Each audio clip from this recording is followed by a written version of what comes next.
நாடளாவிய ரீதியில் தேசிய மற்றும் மாகாண பாடசாலைகளில் நிலவும் ஆசிரியர் வெற்றிடங்களை பூர்த்தி செய்வதற்கான போட்டி பரீட்சை வெற்றிகரமாக நிறைவு பெற்றுள்ளதாக கல்வி அமைச்சு அறிவித்துள்ளது.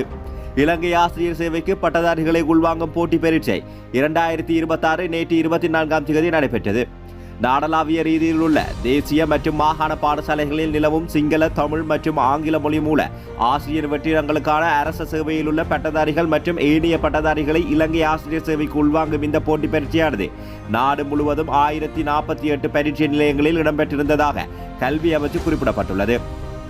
இப்பரீட்சைக்காக அரச சேவையில் உள்ள 66,991 விண்ணப்பதாரர்களும் ஏனைய பிரிவைச் சேர்ந்த 96,442 விண்ணப்பதாரர்களும் விண்ணப்பித்திருந்ததுடன் விசேட தேவையுடைய 323 விண்ணப்பதாரர்களும் பரீட்சைக்கு தோற்றுவதற்கு தேவையான வசதிகளையும் பரீட்சை திணைக்களம் ஏற்படுத்தி கொடுத்திருந்தது.